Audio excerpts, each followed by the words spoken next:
Masechet Yoma Daf Yud Dalet. Nous nous sommes arrêtés à la Mishnah. Kol Shivat Hayamim Hu Zorek et Adam. Donc, on va voir que le Kohen Gadol qui a été donc réservé, donc il a été isolé durant les 7 jours avant Yom Kippour. On va voir comment le préparer à la Avoda de Yom Kippour. Et donc, pour le préparer, il va s'entraîner tous les jours à faire un certain nombre de choses. Il dit Kol Shivat Hayamim, durant les 7 jours, Hu Zorek et Adam. On va voir qu'il va faire l'aspersion du sang. Rashi précise, Shel Tmidin, du Korban Tamid, du matin et de l'après-midi, de manière à ce qu'il s'habitue à la Avoda pour le jour de Yom Kippour. Humaktir et Aktoret, et également, il va s'entraîner à apporter l'Aktoret, c'est-à-dire l'encens. D'accord, on va voir qu'il fait rentrer l'encens sur le Mizbah HaZahav, sur l'autel en or, apnimi, qui se trouve dans le Echal. Umetiv et Tanerot. Et également, il va arranger, il va nettoyer les Nerot, il va préparer les Nerot de la Menorah pour être allumés l'après-midi. Umakriv et Harosh, également, il va apporter et Harosh et Haregel. Sur le Mizbeach, il apporte la tête et le pied. Ushar Kol Hayamim, et durant tous les autres jours de l'année, Imratza le Akriv Makriv, chez Kohen Gadol Makriv, Helek Barosh, Benotel Helek Barosh. Donc, il dit tous les autres jours de l'année. Si le Kohen Gadol, Ratza le Akriv Makriv, s'il veut prendre l'initiative, d'accord, il est prioritaire. On va voir qu'il va être prioritaire en tant que Kohen Gadol. Même s'il y a d'autres Kohanim qui sont préposés à cela, s'il veut, il peut venir et lui être Makriv. Et c'est lui qui apporte, qui fait la krava, qui apporte le korban. Pourquoi chez Kohen Gadol Makriv, Helek Barosh? Parce que c'est lui qui a la priorité d'apporter une partie sur le Mizbeah. Benotel Helek Barosh. Également, lorsque après les korbanot, le korban, etc., qu'on va apporter va être partagé parmi les autres kohanim pour être consommé, il peut venir à titre prioritaire et prendre la meilleure part, prendre la part qui lui revient. Gemara. Mantana. Donc la Gemara pose une question. Quel est ce Tana qui a enseigné effectivement qu'on a dit qu'on zorak et adam, aktir et aktoret, amar Rav Hizda. Donc Rav Hizda a dit l'eau que Rabbi Akiva. Ça ne va pas selon l'opinion de Rabbi Akiva. Pourquoi? Dei Rabbi Akiva, il dit parce que si on va dire que ça va selon l'opinion de Rabbi Akiva, Amar, qu'est-ce que Rabbi Akiva a enseigné? Il a dit Tahor shenafla alav haza'a timato. Donc lui, Rabbi Akiva, il considère. Qu'est-ce qu'on a dit? On a dit chaque jour, rappelez-vous, chaque jour pendant les Shivat Yamim, même si il y a Machloket, durant les 7 jours, ou bien le 3e et le 7e jour, on aspergeait sur ce Kohen-là, d'accord, les 7 jours qui précédaient le jour de Yom Kippour. Et Rabbi Akiva, il pense comme cela, il dit que Ta'or shenafla alav haza'a, d'ici la personne, elle est tehora, elle est pure, et qu'on a aspergé une personne pure avec les eaux, mechatat, avec ces eaux-là de la para-adouma, timato, à ce moment-là, elle devient impure. Une personne impure, par contre, elle devient impure. Ça veut dire, si la personne, elle est impure, que je l'ai aspergée, c'est le processus de purification, elle devient pure. Et si maintenant Rabbi Akiva il pense, on va voir, c'est une marloquette, si maintenant on a aspergé ces eaux-là, ces mechatat, sur une personne pure, elle devient impure. Donc il dit, Rabbi Akiva, donc ça ne veut pas aller selon l'opinion de Rabbi Akiva. Pourquoi? Il dit, Echi avid avoda. Il dit, si on dit que tous les jours, que le 3e et le 7e jour, on va asperger sur le Kohen, mais le Kohen, il n'a pas de touma, il est pur, c'est par précaution, mais on considère qu'il est pur. Donc, quand on va lui asperger avec mechatat, il va devenir impur. Donc, s'il devient impur, il dit, comment il peut, tous les jours, on a dit, il s'entraîne, il va faire la avoda tous les jours, il va faire la avoda du tamid le matin, l'après-midi pour s'entraîner. Il ne peut pas, puisqu'il est impur, il ne peut pas faire la avoda. Des Tanya, d'où on voit cela, il y a une baraïta qui dit, Veizaha taor halatame. Dans ma binmar, c'est marqué comme ça, Veizaha taor halatame. Et le tahor, la personne qui est pure, Isa, elle va asperger halatame sur la personne qui est impure. On parle bien entendu d'une impureté qui est contractée avec un mort, etc., pour la paradouma. Il dit halatame, donc il fait la dracha sur ce passou. Pourquoi c'est marqué Veizaha taor halatame? Et le pur asperge sur l'impur. Il dit alatame, taor. On vient préciser sur l'impur pour nous dire sur l'impur, à ce moment-là, l'impur il devient taor, il devient pur. Mais si il asperge sur quelqu'un qui est pur, tamé, il devient impur. Dit vrai Rabbi Akiva, c'est les propos de Rabbi Akiva. Les Chachamim disent non, on n'apprend pas cela de ce passage qui ne dit pas la même chose, ils sont en marloquette. Ils disent En hadvarim alalu, amorim ela bidvarim amekabelim tum'a. Il dit non, ces propos-là n'ont été rapportés uniquement pour nous enseigner que cela ne joue un rôle, ne s'applique que sur des choses qui peuvent recevoir la tum'a. Maïhi, il dit de quoi on parle ici, dans quelles circonstances? Keditnan, il dit comme on a une Mishnah qui nous dit Nitkaven les hazot ala behema. Si maintenant la personne elle a eu l'intention, les hazot ala behema, c'est-à-dire d'asperger sur un animal, veiza halha adam, et il a aspergé sur un homme. Im yesh be'ezov yeshane. Donc si maintenant dans le ezov, c'est-à-dire comment il a aspergé, il trempait ces branchages-là de ezov, de hysope, et il aspergeait sur la personne qui était impure.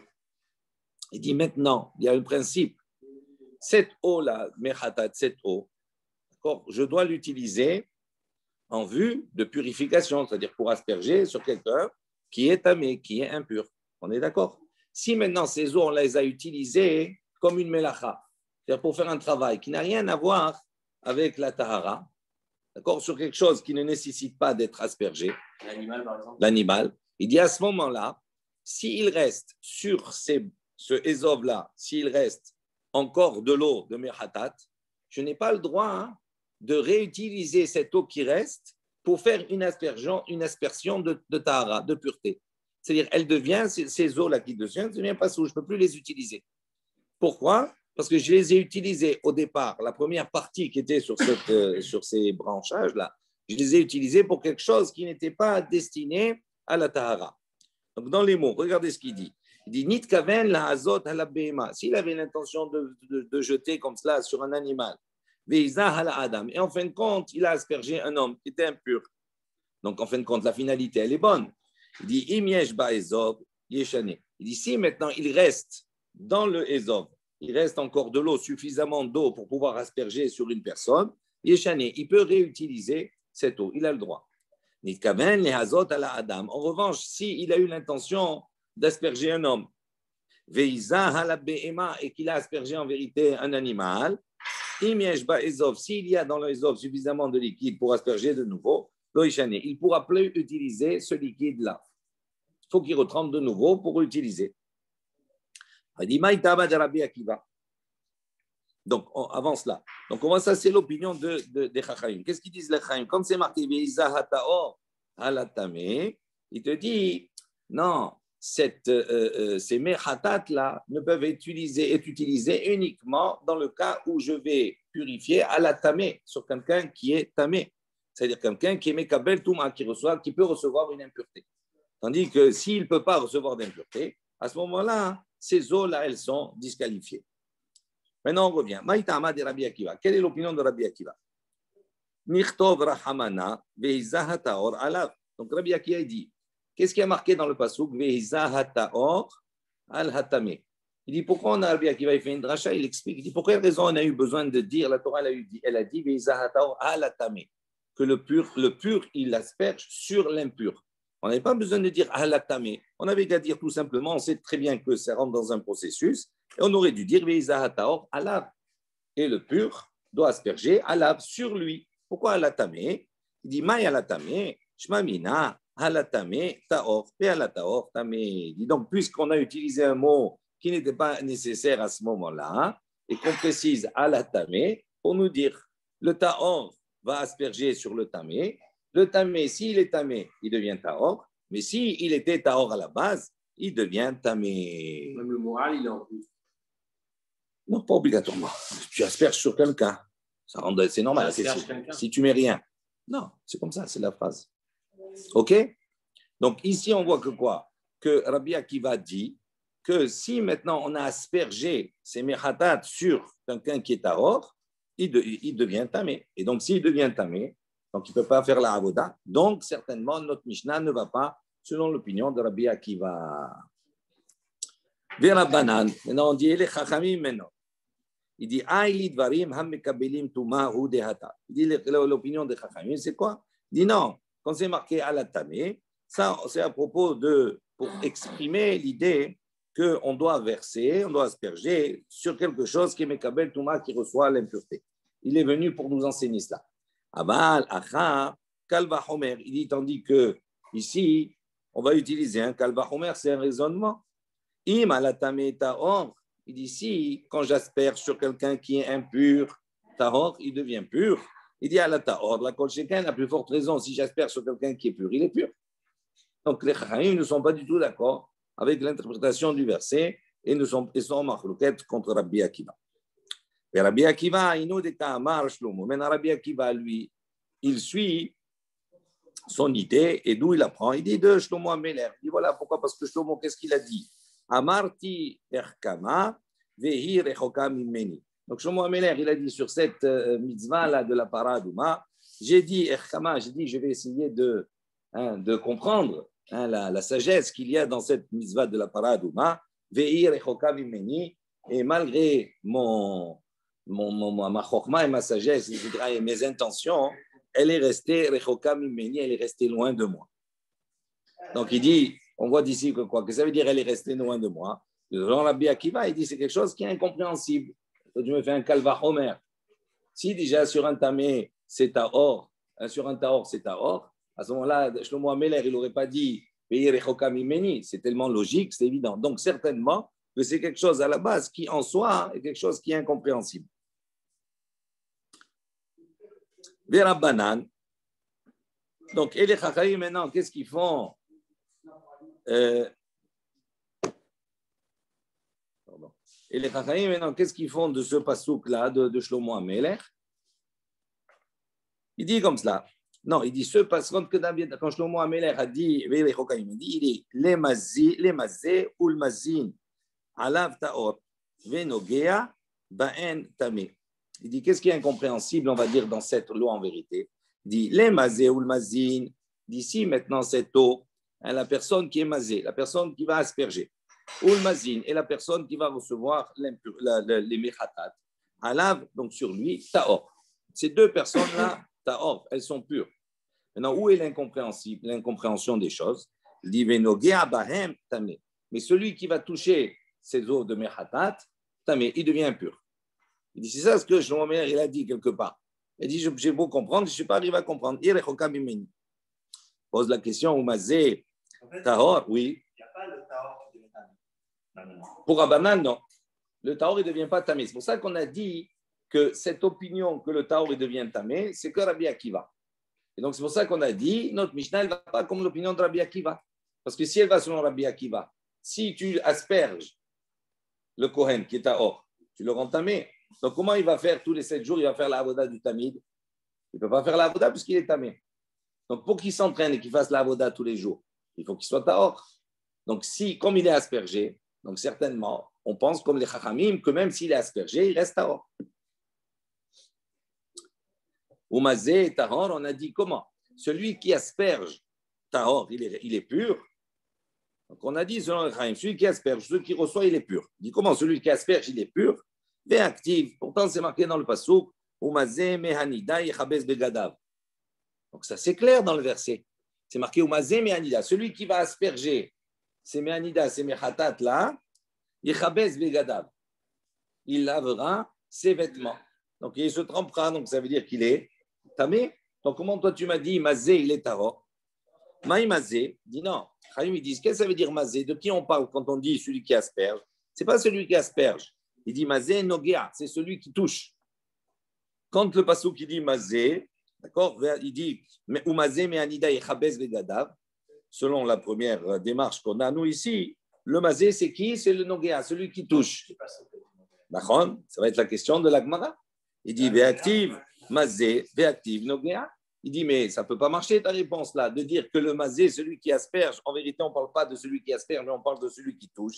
Il dit ça ne marche pas, pourquoi? Parce que dans le même verset, tu as non seulement Umazé, Me'anida Yechabez Begadav, et après Ve'anogea, Me'anida, il sera impur jusqu'au soir, etc. Donc on voit ici que quoi? Qu'on a les deux notions, celui qui asperge et celui qui touche. Donc tu ne peux pas assimiler le Mazé à celui qui touche, puisqu'on les a différenciés dans le même passouk. Vérod, il dit encore une question supplémentaire. Il dit Mazé, Ba'ekivus Begadim. Nogea lo Ba'ekivus Begadim. Il dit en plus, tu vois clairement qu'il y a une différence entre le Mazé et le Nogea. Pourquoi? Parce que le Mazé dans le passouk, on nous dit quoi? Au Mazé Me'andia Yechabez Begadav. Celui qui asperge, d'accord? il va devoir laver ses vêtements. Tandis que celui qui est Nogéa, il n'y a pas marqué qu'il lave ses vêtements. Il est impur simplement. On n'a pas dit qu'il lave ses vêtements. Donc on voit qu'il y a une différence majeure entre le Mazé et le Nogéa. C'est deux personnes différentes. Et là, Maï Mazé, il dit donc qu'est-ce que c'est ce Mazé-là? Donc le Mazé, il ne peut pas dire qu'il est impur. Il est tahor. Pourtant, c'est marqué dans le pasuk Mazé, mais donc il est tamé. Il dit non, Mazé, c'est qui? Nosé. Celui qui porte. D'accord? Celui qui porte, lui, il devient impur. Et on a assimilé celui qui asperge à celui qui porte dans le pasuk. Donc celui qui porte, il devient impur. Et celui qui est Nogéa, celui qui touche aussi. Alors il dit, la Gemara. Alors, donc la Gemara va poser la question. Elle lui dit, Venir Tov Rahmana Nosé. Il dit, si tu veux dire Mazé, que c'est celui qui porte, pourquoi tu te casses la tête? Pourquoi tu vas utiliser un autre mot pour exprimer quelque chose? Tiens, un mot direct. Nosé. Pourquoi tu n'as pas dit Nosé? Celui qui porte le ciseau de Mechatat, il est impur. Pourquoi tu as besoin de dire Mazé? Non, Mazé, donc je déduis que c'est Nosé. Dis directement Nosé. C'est où? Dis Maïta Maktiv Mazé. Donc il pose la question. Menichtov Rahamana Nosé. Donc la Torah, elle avait qu'à écrire directement Nosé. Maïta Maktiv Mazé. Pour quelle raison elle a écrit Mazé? Hakamash Manan. Il dit non. Ça, c'est pour nous enseigner des Be'enan Shi'ur Hazza'a. Il dit pour nous enseigner qu'il y a une nécessité d'avoir un shi'ur haza'a, c'est-à-dire une mesure pour asperger. Ça veut dire quoi? Ça veut dire que si on avait dit innocé, que celui qui porte, il devient, Chabez Vegadav, il va laver ses vêtements, il devient impur. J'aurais dit, quelle que soit la quantité, d'accord, il devient impur, quelle que soit la quantité qu'il a portée. On dit non, mazé, ça veut dire, on parle du nocé, il porte, il devient impur à partir du moment, d'accord, où il va porter la quantité nécessaire pour la haza'a, c'est-à-dire pour asperger. D'accord? Donc, on a utilisé mazé, non pas pour nous dire que c'est celui qui asperge qui est impur, c'est celui qui porte qui est impur. Et pourquoi on n'a pas dit directement nocé, on a dit mazé? Pourquoi? Pour nous dire qu'il est impur, mais ça dépend de la quantité qu'il va porter. C'est la quantité nécessaire pour asperger. Donc c'est celui qui amène les eaux au Kohen Gadol pour qu'il asperge? Oui, c'est le Kohen qui amène, celui qui porte, oui. Bien sûr. Donc, on ne va pas comprendre, on ne sait pas pourquoi. C'est ce qu'il te dit. Shlomo Ameler, il a dit selon les Chachamim. Selon Rabbi Akiva, c'est quoi? C'est de dire que celui qui s'il est tamé, on a aspergé sur quelqu'un de tamé, il devient tahor. Mais si on a aspergé sur quelqu'un de tahor, il devient tamé. Ça, c'est Rabbi Akiva. Les Chachamim, il dit qu'est-ce que ça veut dire? Qu'est-ce qui est la chose qui est difficile à comprendre dans cette mitzvah, dans ce chok-là? Il dit ce qui est difficile à comprendre, c'est que celui qui asperge, il est pur, celui qui reçoit, qui est tamé, il devient pur, mais celui qui porte, d'accord, les eaux, il devient impur. D'accord? Alors il dit maintenant, si c'était celui qui porte, dis directement celui qui porte. On dit non, on a utilisé un mot détourné qui est mazé, pour dire celui qui asperge, en vérité c'est celui qui porte, pour nous dire qu'il est tamé qu'à partir du moment où il a porté la quantité nécessaire pour faire la hazara. Ok? Alors maintenant, la Gemara dit, il dit, est-ce que ta réponse que tu me donnes, elle marche uniquement dans le cas, selon l'opinion de ceux qui pensent que la hazara, elle a besoin d'une mesure. Ça veut dire qu'il y a une mesure, d'accord, fixe pour la hazara, pour l'aspersion. Et là, les mandé amar, mais selon l'opinion de ceux qui disent, de celui qui dit Haza'ain tzricha shi'ur, il dit, qu'est-ce que tu vas me répondre ainsi, selon l'opinion de ceux qui disent que la Haza'ain n'a pas besoin de shi'ur, elle n'a pas besoin de mesure. Donc, si elle n'a pas besoin de mesure, quelle que soit la quantité que je vais l'asperger dessus, d'accord, il va être tahor. Donc, à ce moment-là, je n'ai pas besoin de dire mazé pour me dire qu'il y a un shi'ur. Il n'y a pas de shi'ur. Donc, directement, nosé. Pourquoi tu dis mazé? Il dit, afilo le mandé amar Haza'ain tzricha shi'ur. Il dit même, selon l'opinion de celui qui dit que la haza'a, l'aspersion, n'a pas de mesure, anemile, hagava de gavra, avar, bemanat, richachiur. Il dit, quand il a dit il n'y a pas de mesure dans l'aspersion, ça c'est, il n'y a pas de mesure concernant la personne. C'est-à-dire que quand on va verser sur lui mechatat, quelle que soit la quantité qu'il va recevoir, il va devenir tahor. En revanche, il dit, Bemana, ça veut dire, mais à la base, quand on va mettre ces eaux dans un kéli, il faut qu'il y ait une certaine mesure dans le kéli, dans lequel il va tremper, et après il va asperger. Quand il asperge, les gouttes qui vont tomber, il n'y a pas de mesure, mais dans la base, quand je vais les apporter, il faut qu'il y ait une mesure dans un certain kéli. Donc, il dit, c'est ça ce que ça veut dire ici. Quand on dit mazé, il est c'est celui qui va apporter la mesure nécessaire qui doit être dans le kéli, dans l'ustensile, dans les mots. Il dit, anemile agava de gavra. Il dit, quand on a dit qu'il n'y a pas de mesure, celui qui dit qu'il n'y a pas de mesure, c'est à propos de l'homme. Aval bemana, mais pour le kéli, il dit, tzricha shi'or. Ça nécessite une mesure.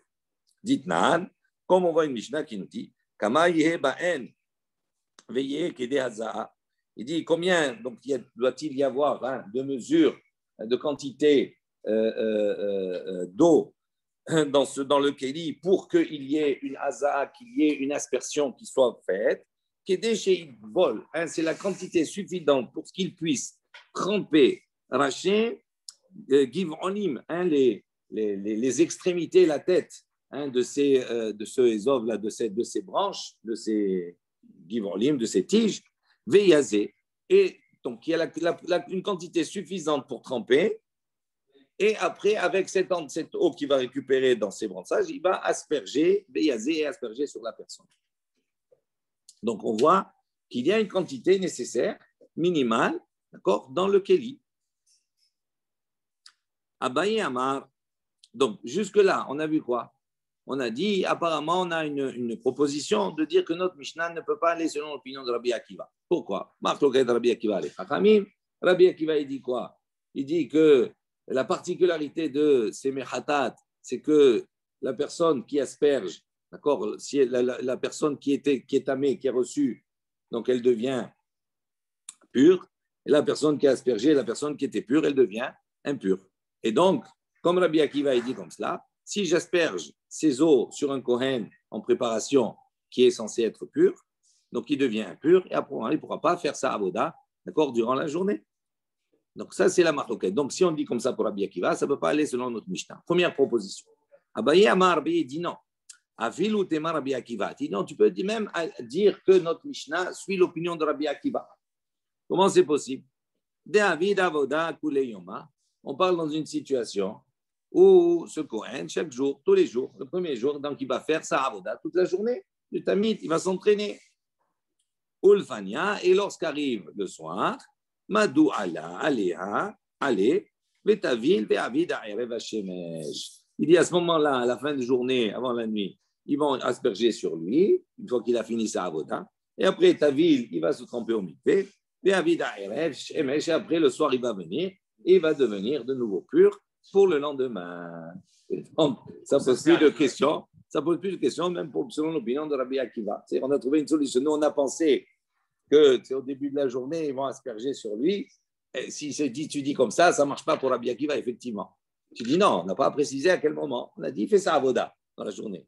Après, on asperge, parce qu'on devait asperger tous les jours. OK? Après, il va se tremper, il attend la nuit. Le lendemain, il est de nouveau opérationnel pour le lendemain. Et rebelote. OK? Non, on a dit qu'il y a marloquette, il y a une discussion. On a dit qu'il était aspergé durant les 7 jours, le Kohen Gadol. Avant, oui. Et il y a une opinion qui dit 7 jours, il y a une opinion qui dit le 3e et le 7e. Et oui, parce qu'on avait vu, on a dit pourquoi les 7 jours? Parce que peut-être que le premier, c'est le 3e jour. Donc, pour sortir de tout cela, sauf le 4e qui pose des problèmes, on a vu. D'accord? OK? Ensuite, on a dit dans Mishnah,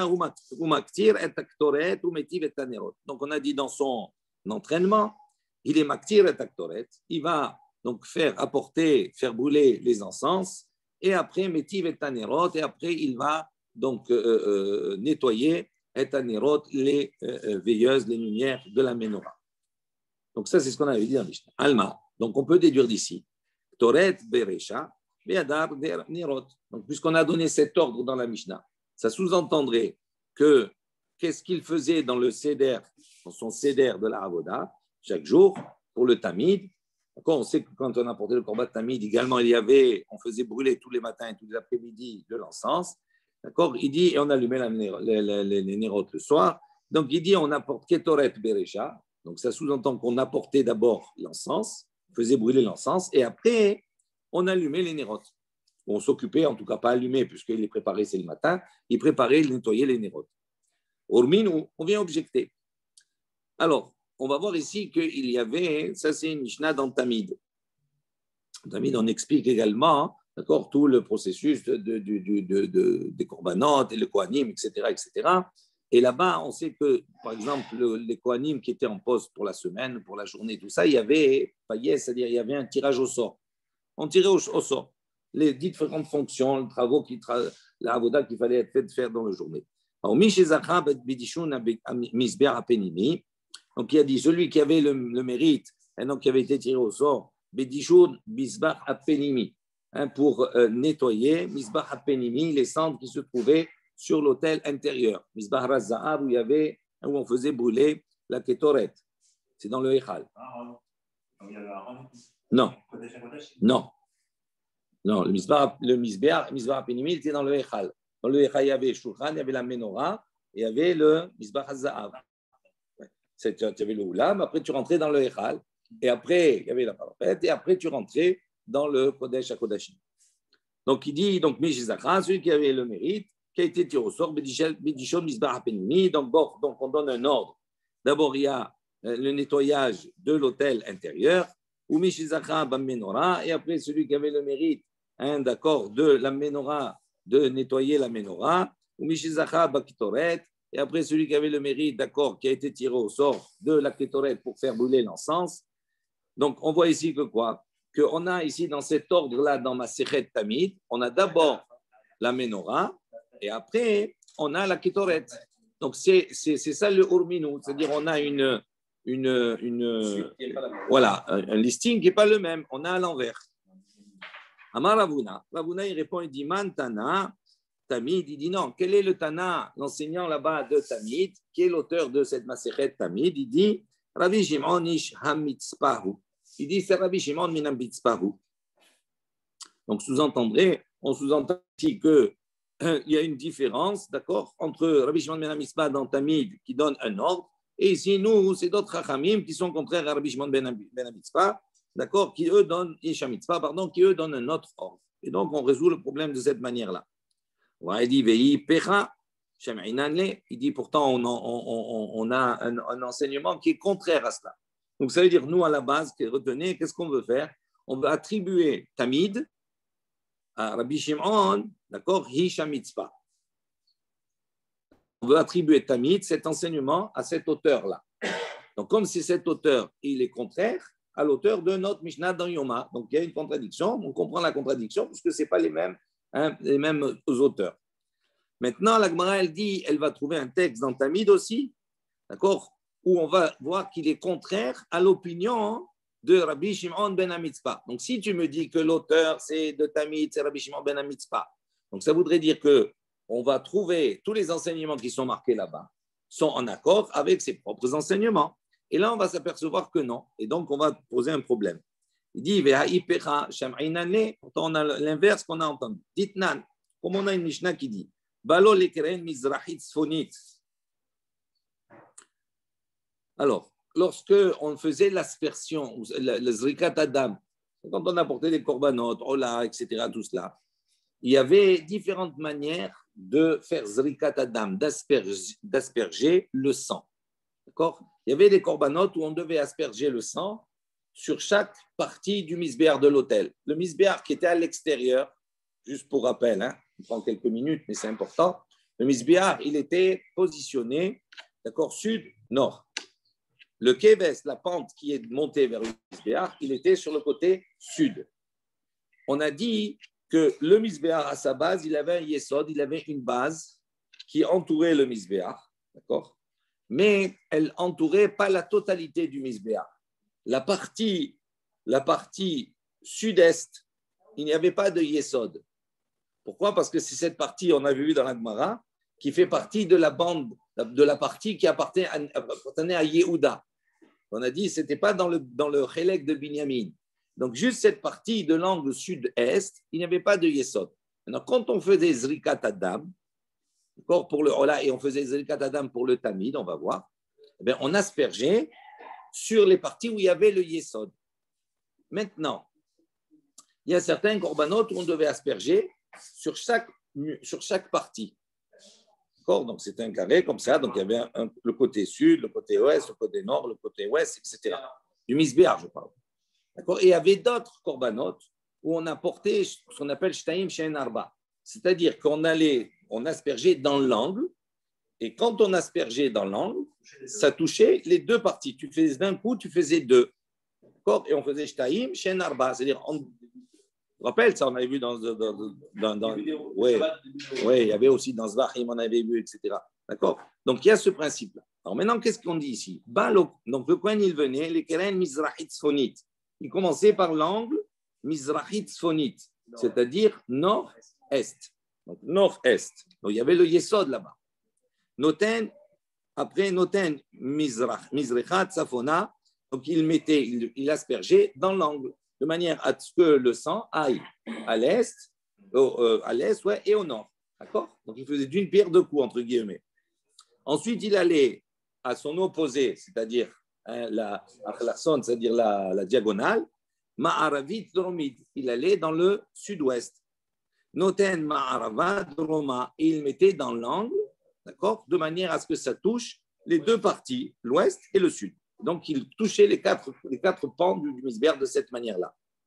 Maintenant, sur cette Mishnah, Tané Allah, on a enseigné sur cela. Rabbi Shimon Ish Amitzpa. Rabbi Shimon Minatzpa, il a enseigné sur cette Mishnah-là, donc une Tosefta, il a enseigné, il a dit, pardon, Tané Allah, Rabbi Shimon Ish Amitzpa, Mishnah Betamid, donc une Mishnah dans Tamid, Mizrachit Sfonit, Noten Mizrachat Sfona. Il dit le Kohen, quand il était dans l'angle Mizrachit Sfonit, c'est-à-dire nord-est, à ce moment-là, il mettait dans l'angle et ça touchait le Mizrach et le Tzafon, l'est et le nord. En revanche, quand il allait dans le coin, dans l'angle Ma'aravit Dromit, donc il allait dans la partie sud-ouest, qu'est-ce que Rabbi Shimon ben Ish Amitzpa dit? Noten Ma'arava, ve'acharka noten Droma. Il ne met pas dans l'angle, il mettait sur les parois. Donc c'est contraire.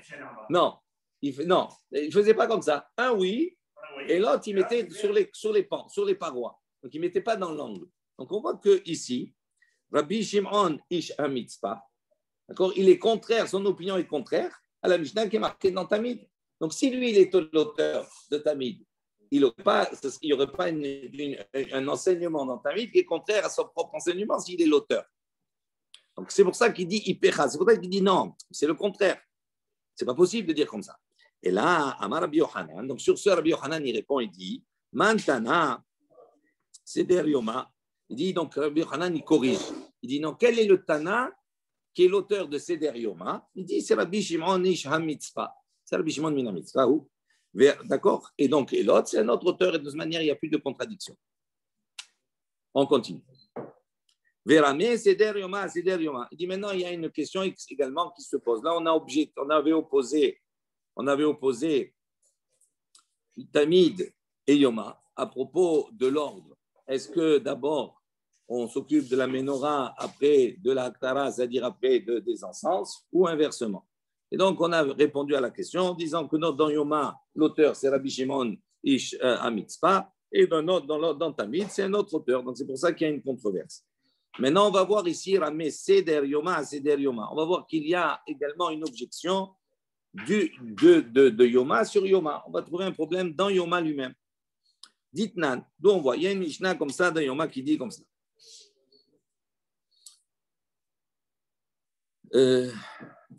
Pas dans Yoma, ouais.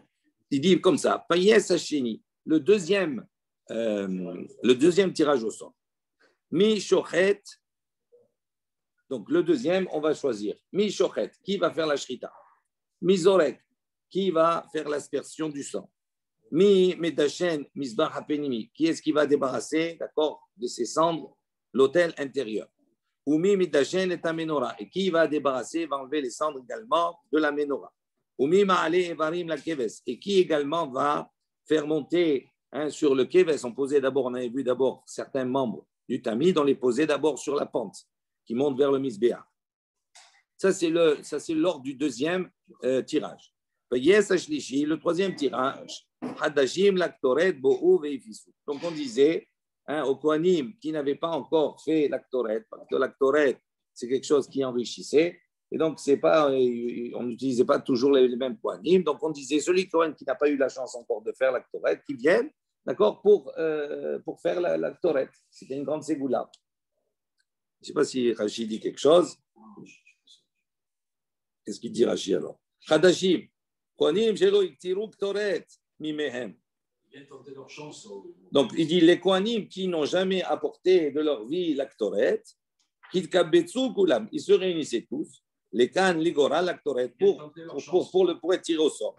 Avalo, Yesheni, mais pas les anciens, Diamar, les Kaman, mais Olam, Loshana, Ba Adam, les filles, Shaita, Me'asheret. Il dit parce que c'est quelque chose qui enrichissait. On va pas lui donner. D'accord, c'est comme le loto. Tu as joué, tu as gagné. Ah, maintenant, ça y est, on va prendre un autre qui n'a pas joué, qui n'a pas gagné. OK? Donc, on voit ici que quoi? Il y a une question. Pourquoi? Parce que dans la même, voilà, dans Yoma, qu'est-ce qu'on dit là-bas? Dans le tirage au sort, il y a Mi Medashen et Amenora. D'accord? Et après, avant cela, il y a Medashen Mizar Penimi. D'accord? Il y a l'Ektoret d'abord, et après, il y a la Menorah. OK? Dans l'ordre. Ou Mimedashen est un Menorah. Donc d'abord il y a la Ktoret, après la Menorah. Donc et nous c'était l'inverse. D'abord la Menorah et après il y a la Ktoret. Donc c'est une question dans Yoma lui-même. C'est pas grave, c'est la même chose. Ça veut dire quand nous on a dit aussi c'est la même chose. Et Tivou est un Nérot. Et Tivou c'est quoi? C'est pas allumé. Et Tivou c'est nettoyer les Nérot. Bien sûr. Il nettoyait le matin pour allumer le soir les Nérot. Préparé. Amar Abaye, Abaye va dire là, Kasha, il n'y a pas de question en vérité. Kan behatavat shténerot, kan behatavat hamesh nerot. On va voir qu'il y avait deux parties. Hamesh nerot, ce qu'on lit le matin, hamesh nerot, d'abord il préparait, il nettoyait 5 nerot. Après, il y avait une avoda qui se faisait entre ça. Et après, il nettoyait 2. Après, on va voir pourquoi il séparait. Il ne faisait pas les 7 nerot, il ne nettoyait pas les 7 nerot d'un coup. D'abord, hamesh nerot. Après, on va voir qu'il y a une marloquette. Selon les uns, il y avait Zrikat Adam. Et après, il revenait, il nettoyait Shte Nerot.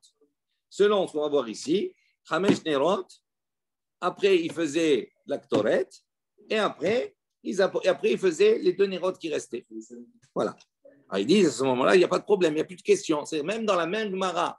Je mets en avant d'abord les Nerot, après la Ktoret. Et après, dans la Ktoret, après les Nerot. En vérité, c'est la même chose. Mais on parle des 5 et on parle des 2. Donc, c'est pour ça qu'il n'y a plus de contradiction. Dans les mots, Amar, voyez, lo kasha, kan be'atavat shténerot, kan be'atavat hamishténerot, les memra. Donc, le dernier point. Dit les memra, est-ce qu'on va dire ici, donc, des bictoret, mafsik, les roues. Donc, si tu dis comme cela, ça sous-entend que qu'est-ce qui séparait entre les 5 nérotes et les 2 nérotes? C'était quoi? La ktoret, pour répondre à la question. Alors, il dit, Véa, et pourtant, Abaye, Mesader Ma'aracha, Mishema, Digmara. On a ce qu'on lit le matin. On voit que Abaye, d'accord, Mesader Ma'aracha, donc il rapporte là-bas le Seder de la Ma'aracha, entre autres de comment on organisait pour le bûcher, etc. Tout cela, Mishme, Digmara, donc selon la Masoret, selon la transmission. Bedam Hatamid, Mafsik, Lehu. Lui, il dit là-bas, Abaye, il dit qu'est-ce qui était Mafsik entre les 2 nérotes? C'était la Zrika. Et pas l'Ektoret. Donc, comment toi tu dis, il a dit c'est l'Ektoret? Amré, ils ont répondu, il dit, là, Kasha, il n'y a pas de difficulté en vérité. Il est Abba Shaoul, les Rabbanan. Il dit non, quand tu me dis qu'on parle de Zrikat Adam qui était Mafsik, ça c'est l'autre opinion, selon l'opinion de Abba Shaoul. C'est-à-dire que selon l'opinion de Banan, ils sont en marloquette, il y a une discussion, ils disent non, ce qui était Mafsik, qui interrompait entre les deux Hatavot, Hamesh Nerot et Shne Nerot, ça c'est l'Ektoret. Détania, comme on voit une baraïta qui dit Lo yetiv et tanerot, ve'acharkar yaktir. Donc il y a une baraïta, le Tanakama il dit comme cela on n'a pas le droit, Lo yetiv et tanerot, on ne peut pas, yetiv et tanerot, nettoyer les nerot, ve'acharkar yaktir, et après faire la Ktoret des encens. Et là, yaktir, mais on doit d'abord yaktir, ve'acharkar yetiv, et après on doit nettoyer les nerot. On finit par les nerot. Abba Shaoul Omer, Abba Shaoul il dit non. Métiv, d'abord on nettoie les nérotes, et après on apporte l'Ektoret, l'encens. Il dit, Maïta Amad et Abba Shaoul, quelle est la raison de Abba Shaoul? Pourquoi Abba Shaoul n'est pas d'accord? Oui, il y a une marloquette ici. Dire, comme c'est marqué dans le passouk, Babboker, Behetivo et Tanerot. Donc c'est marqué, Babboker, chaque matin, Behetivo et Tanerot. Donc quand ils nettoyaient Hetivo et Tanerot, d'abord Nerot. Et après, qu'est-ce qu'il y a marqué? Yaktirena, Vehadar. Et après, il y a marqué Yaktirena. Donc ça veut dire quoi? D'abord Hetivo et Tanerot. Et après, Yaktirena. Donc Abba Shaoul, il dit, dans le passouk, c'est marqué, chaque matin, quand il faisait Hetivo et Tanerot, d'abord, il nettoyait les Nerot. Et après, Yaktirena, après, ils apportaient la Torah le matin et le soir, etc. Vera Banan, il dit maintenant les Chachamim. Moi, Maïka Amar. Il dit Maïka Amar. Qu'est-ce que les Chachamim font de ce passouk? C'est marqué, voilà. Il dit non, Kamara Hamana, Be'idan Hatava, Tehe Miktar Toret. Il dit non, les Chachamim disent non. Qu'est-ce que ça veut dire? Babokar va dire Nerot, Yaktirena. Il dit Be'idan Hatava. Il dit au moment où ils font la Hatava, c'est-à-dire au moment où ils vont nettoyer, Tehe Miktar Toret. La Toret, elle a déjà été apportée. Donc, il dit pas au moment où ils vont au moment où ils vont nettoyer les Nerot, il y a Tirena. C'est-à-dire que la Toret, elle a été déjà apportée. Il doit apporter d'abord la Toret et après faire les Tibo Nerot. Et il dit si tu ne dis pas comme cela, on va voir pourquoi il dit comme ça. Oui, mais lui, oui, il vient à la fin. Mais il vient te dire, ça veut dire que lui, ils ont une autre achat. Ils te disent, le Yaktirena, il vient qu'à partir du moment où Hetivo et Tanerot. D'abord Hetivo et Tanerot, après Yaktirena. Donc ça veut dire, d'abord, c'est-à-dire qu'ils ne peuvent pas nettoyer les Nerot s'il n'y a pas eu l'actorette qui a été déjà apportée. Donc pour les Chayim, il faut d'abord qu'il y ait l'actorette, après qu'il y ait le Hetivo et Tanerot.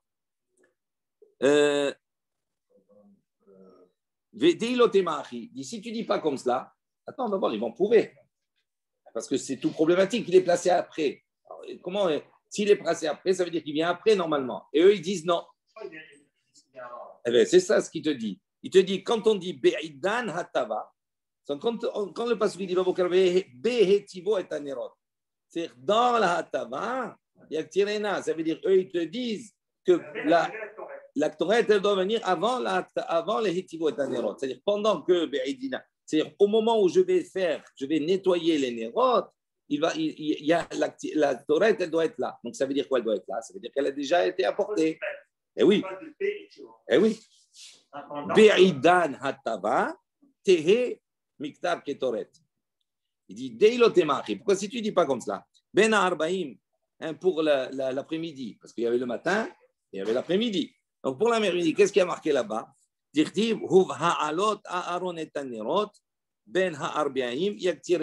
a le même truc. Alors, qu'est-ce qui a marqué? Si tu traduis, donc là, Aaron à quoi il va allumer les nérotes. Maintenant, il va allumer. Alors, si tu dis qu'à la fin du marqué, c'est pas souk, à la fin, il y a marqué quoi? Yaktirena. Donc, ça veut dire que si tu suis le même raisonnement que Abba Shaoul, ça voudrait dire qu'il allume les nérotes et après, il apporte la Torah. On est d'accord? Oui, si tu dis selon Abba Shaoul, c'est la logique. Il te dit, on va voir que là-bas, tu ne peux pas dire comme cela.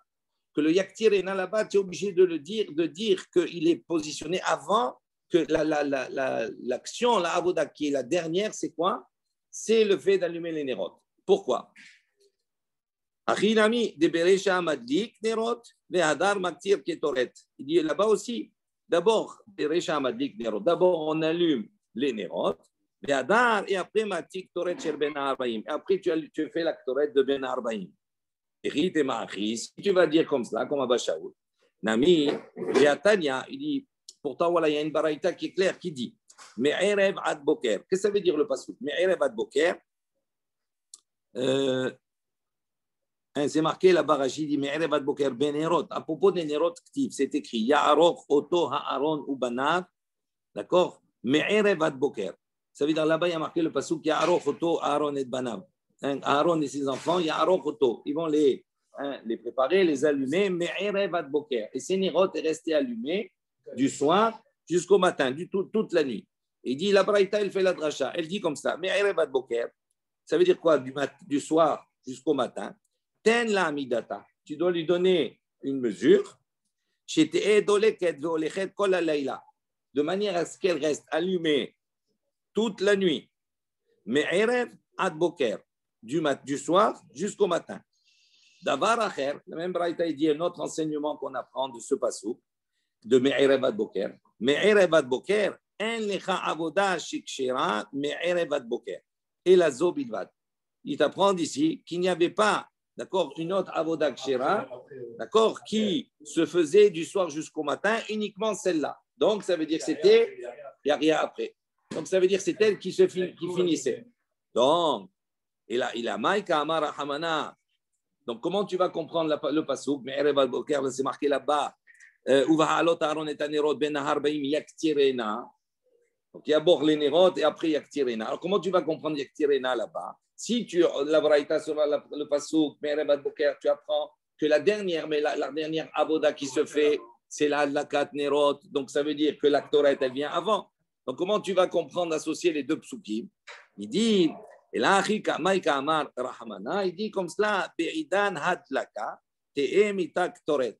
Achanami Be'idan Hattava, Te'e mitak toret. De la même manière que pour la fin, pour l'allumage, là-bas, tu es obligé de dire que l'allumage, il se passait, d'accord, sur l'actorette. Ça veut dire que l'actorette était déjà apporté et qu'il finissait par l'allumage.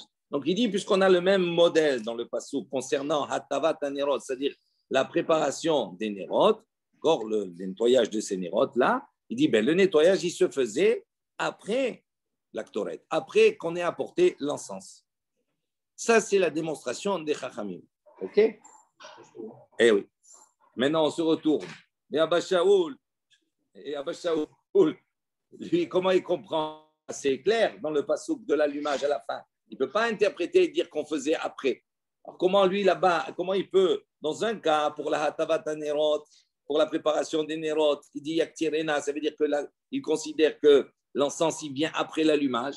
Et pour le soir, il ne peut pas dire que c'est le contraire, ce n'est pas possible. Donc il est obligé de dire que là-bas dans le soir, il y a d'abord l'actorette, d'abord l'encens, et après il y a les Nerot. Et pourtant on a utilisé le même mot Yaktirena à la fin. Alors comment il se débrouille avec ça? Il dit Amar lecha shani atam dichtiv oto. Il dit non, c'est différent là-bas. Parce que là-bas, il y a un petit mot qui change tout.